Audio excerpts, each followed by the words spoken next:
Chapter 6b, Inference for Two Proportions. We continue our discussion about proportions that we started in Chapter 6, Part A, and now we're going to look at how we compare two samples with two different proportions. This is similar to how we compared two means back in Chapter 5. Make sure you read through why and our learning objectives for this activity, and also look through the vocabulary and the formulas in the vocabulary. You'll notice the standard deviation, standard error formulas are similar to what we saw in Chapter 6a for one proportion, but now that we're working with two proportions, we have the calculations for the first group with the subscript 1 added to the calculations for the second group, and then everything is square rooted.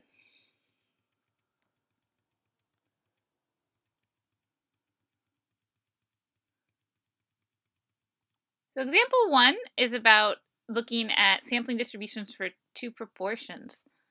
In February 2016, researchers at the University of Massachusetts polled a random sample of likely voters about candidates in the presidential primary. So remember, this is 2016, in the heat of the primary when they were trying to figure out who would be the nominee for each of the political parties. So take a minute and study the bar graph and read through the description. Here we're looking at data from two questions they asked likely Democratic voting women, ages 18 to 29. One question is, has sexism affected your career or education? The second question is, has childcare affected your career or education? And we see the differences in the bars for the Sanders voters here and the bars for the Clinton voters here. So just eyeball looking at the graph, we see a difference in proportions of the yes responses between women voting for Clinton and women voting for Sanders and their responses if they've been affected by these issues. So we want to know, are those differences significantly different, or could it have happened just by chance? Here are the counts from the poll question.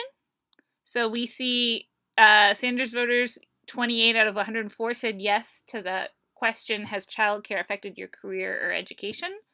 And for Clinton voters, 47 out of 124 said yes to the childcare question. So we want to do a randomization test to see how this would look if we did random samples. So let's go into StatCrunch and we're going to choose applets, resampling, and randomization tests for two proportions. And then we'll come down here and enter our data under the from summary part here. So the number of successes for sample 1, I'm going to put in the Sanders voter information there. So that is 28 out of 104. And I'm going to label this as Sanders voters, so you can follow along on your computer. For the sample 2, I'm going to put in the Clinton voters, so that was 47 out of 124 answered yes to this question. And then we can go ahead and make sure you use a dynamic seed, and compute. So notice the x-axis is labeled randomized difference in proportions.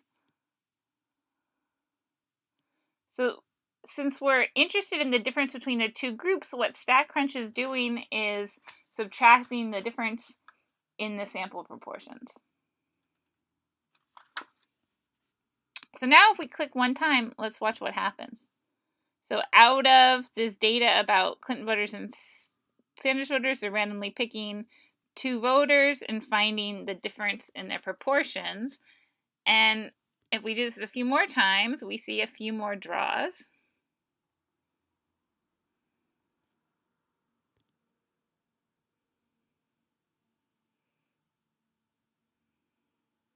So you can see they're randomly picking voters out of each group and looking at the proportions and then finding the difference. So if we do this 5 times, we see plotted here 5 different randomized differences. So this is similar to the sampling distribution. Now one of these is red. So that red is because this difference is outside of what we saw in the data we looked at. So we're assuming that both are equally likely, and we're saying how often do we get something outside of it. So let's do 5 times again and watch what happens.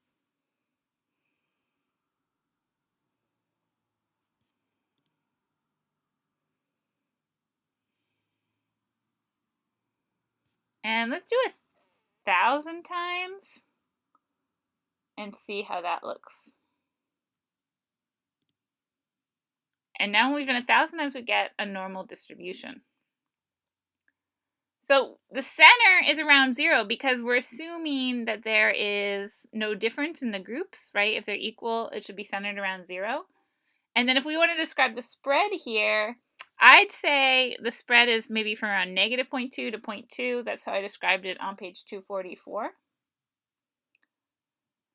And so about how often is the data in the red zones, which means that it's as extreme or more extreme than what we observe. So if we look up here in the table, about 0.0472 of the runs over here are less than that difference in proportions. And about 0.0442 right here correspond with the upper limit. So let's go back to page 245 and investigate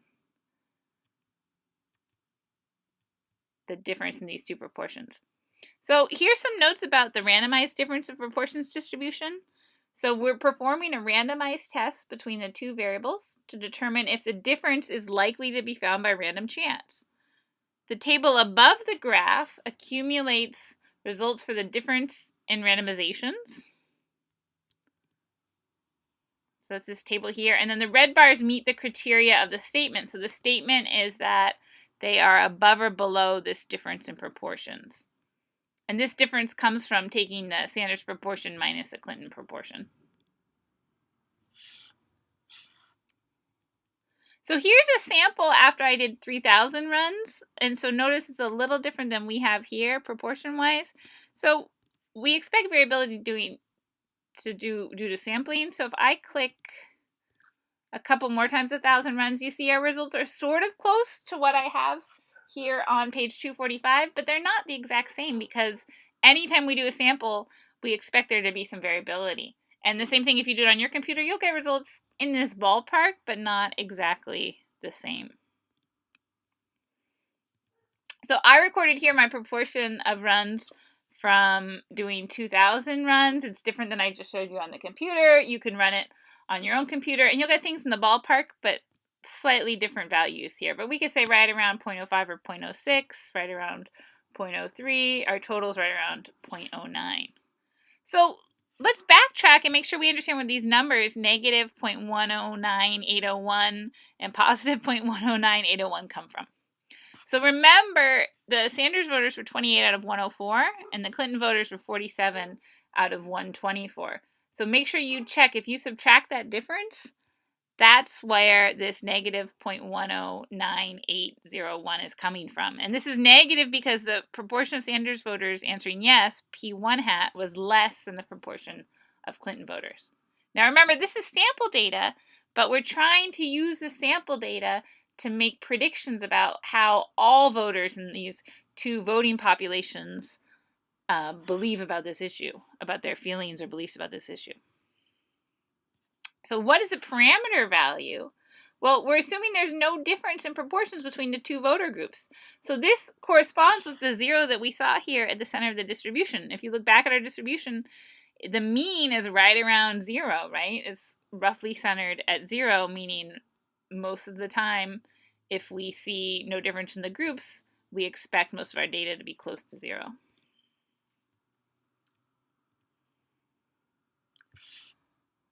So is the randomized difference highlighting one-sided or two-sided p-values? So if we look back here, we've got two-sided p-values here, right? It could be a negative difference or it could be a positive difference by that amount.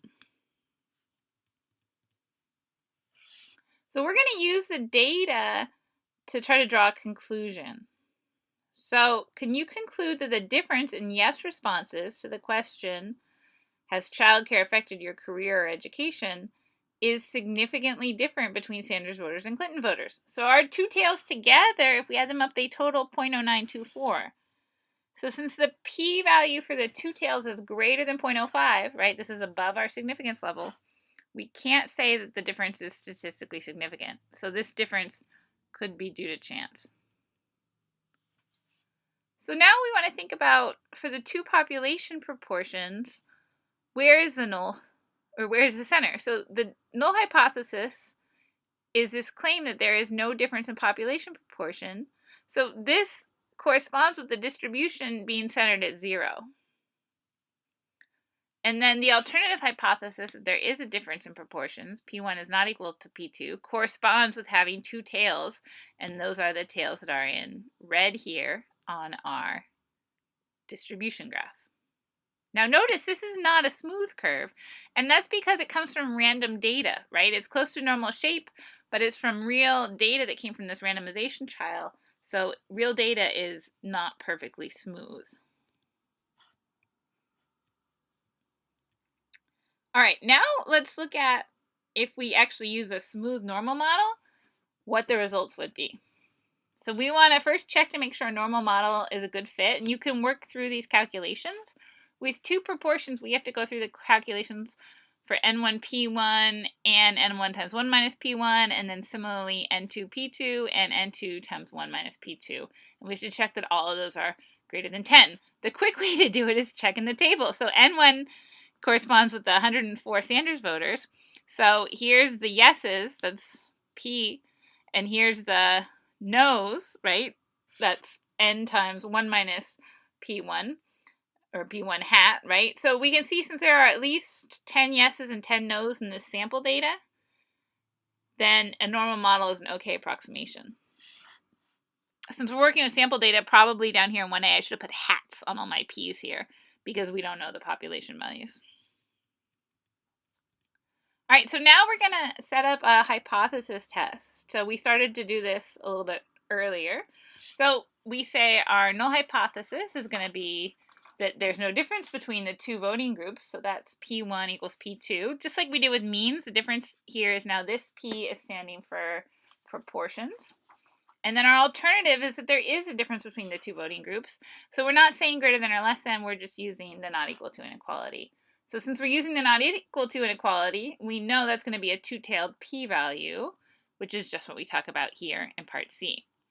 So now we've already actually done the data calculation for the difference in the sample proportion. So that's the negative 0.109801. You can work through the standard deviation formula. Typically, I'm going to let StatCrunch run that for me. So you could go back to the vocabulary section and plug in P1 hat, N1, P2 hat, and N2 for the two different groups and calculate out the standard error. StatCrunch will do it for us when we put our data in there. So this should be the result you get from the formula or from StatCrunch. So let's go put our data into StatCrunch. We're going to use a two-sample proportion test, and we're going to put in summary data since we already know the data. So we'll close out of this, and then we go stat, proportion stats, two samples with summary. And the reason we're able to do a hypothesis test, remember, is that we had enough data, right? We are able to use a normal approximation, because when we run our hypothesis test, this is all dependent on that smooth normal curve, not the histogram type bar looking graph that we had in our randomization.